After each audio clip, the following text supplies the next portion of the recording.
Hey you guys, I'm finally back with another video. I'm so sorry I haven't uploaded in a minute. I'm also a student, so I had finals and my life was a little crazy, but I'm back and I have a long break and I actually already have another video recorded for you guys, so I'm gonna upload that super soon. I already have it edited, I just need to do the voiceover. Anyway, so for this video, I'm going to be doing like a Christmassy snowflake colorful set, and it's going to be so cute.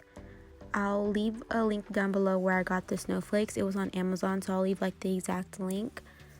And the glitter, I got it from Nailsupplyglamour. I absolutely love this glitter, but honestly, you can find like a lot of different little nail supply stores on Instagram that sell this glitter.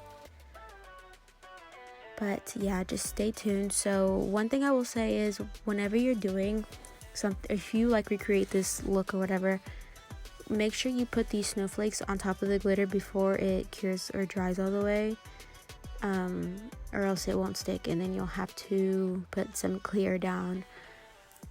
So in a second you'll see, like whenever I'm adding more glitter, I'm just adding it to make it look more opaque rather than it being see-through. So you'll see in a second I'll add the glitter on to the nails, and you'll see like on the rest of the fingers how I add the glitter on at the end, and the glitter never moves because as the acrylic is drying, the snowflakes are sticking and drying with it. And then after that I'll go back and I'll cap it with clear.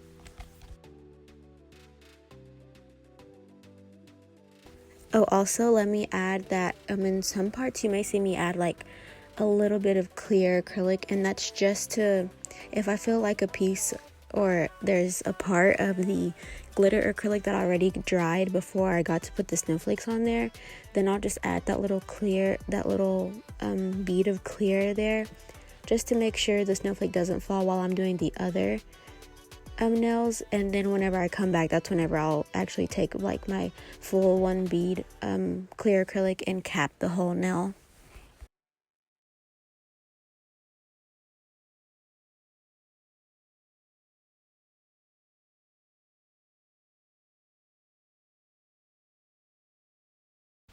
Also, whenever you are doing the I guess like the color that I'm doing right now was more like a pinkish nudish color, so I added that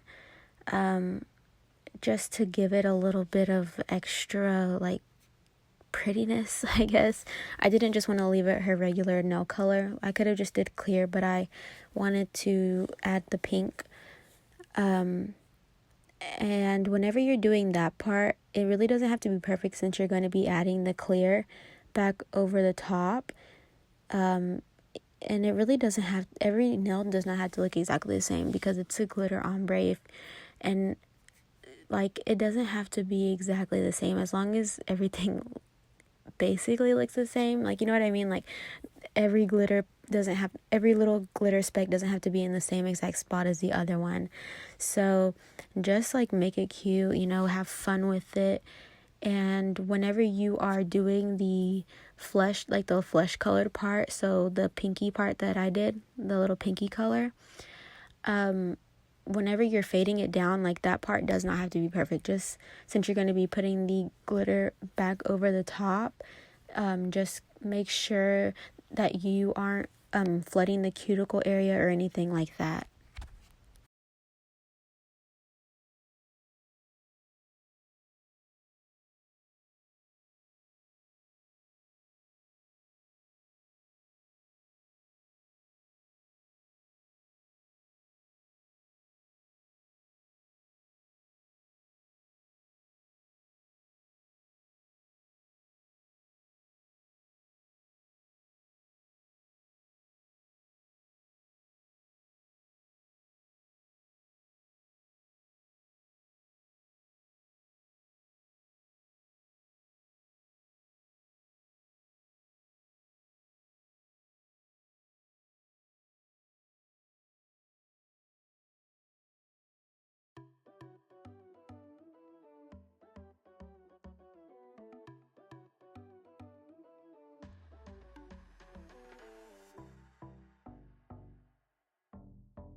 Okay, so whenever you are capping the nails, if you do decide to recreate this, or really whenever you're doing, I guess, other looks that include like bigger glitters like these snowflakes, of course you want to cap the snowflakes, so whenever you file or use your e-file over the nail, you don't, take off the whole snowflake.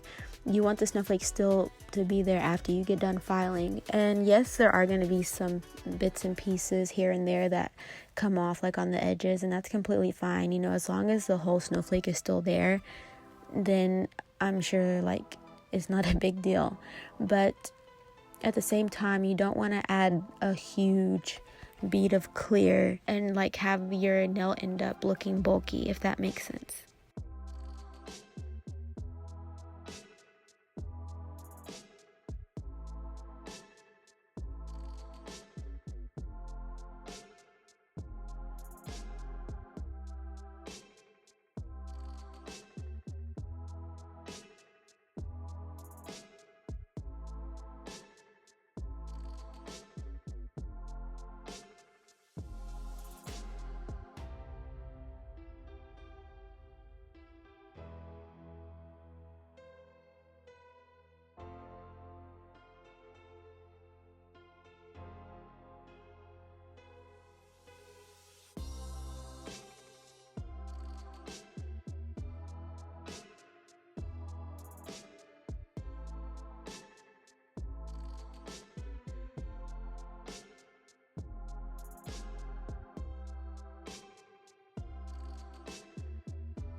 Okay, so now I'm just gonna go in with my e-file, and you guys can see, since I'm really like zoomed in, can see like exactly what I do.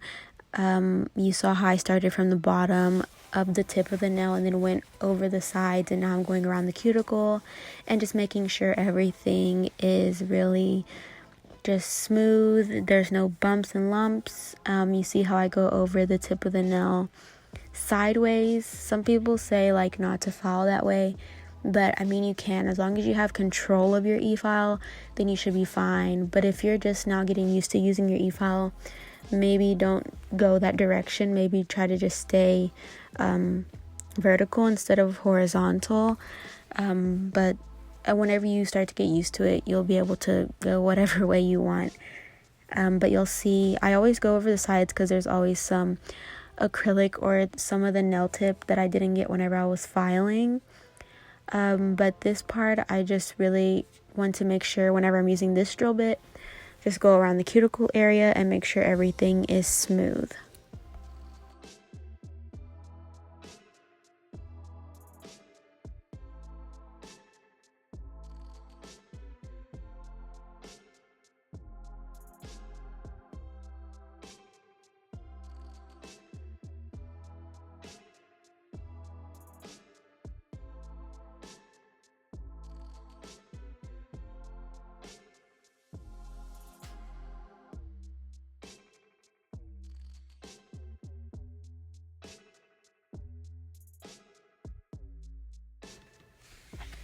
Okay, this is another drill bit that I use. I use this just to go around the cuticle area and make sure there's no acrylic touching the cuticle area or flooding the cuticle area, of course.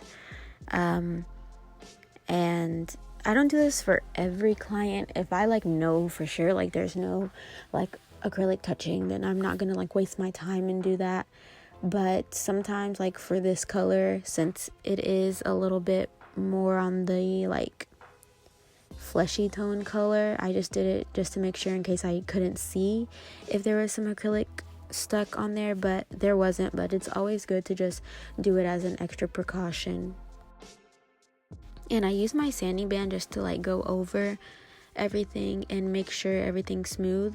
And I want to make it very clear to you guys, I am not touching her natural nail with this. All I'm doing is going around the very edge of the acrylic, where I just use the other little, I guess we can call it a cone for now, I don't really know what to call it, but I just go exactly right over the acrylic. I never touch the nail bed because I have it going pretty fast, or way faster than it should be if it was to touch the natural nail. And after I'm done with the e-file, I will go back in with my hand file and just make sure that my sidewalls are super sharp and crisp. And I'll flip their hand around like I've showed you guys in other videos, and file over the tips of the nails to just make sure everything is straight. Sometimes I go over the top of the nail, like you saw me do on the pinky, I think it was. This is just kind of a habit that I have. Usually if you don't use your e-file, a lot of people just use their hand file and do that instead of using their e-file. But I don't do that because, I don't know, I just am used to using my e-file. But you could use your hand file too. I mean, an e-file is not necessary when doing nails. It's really just a preference. So you can see here I'm just filing the tips and making sure everything is straight. I try to give you guys a different angle right here. I kind of like it. I might do this more often. But that is really the finished look. I'm just going to add some top coat, and that's it, you guys. And I hope you guys enjoyed this video. I'm going to upload another video. Christmas is coming up on Thursday, so maybe after Christmas or right before Christmas. But I promise I'll be back with another video this upcoming week, and I hope you guys have a really good Christmas.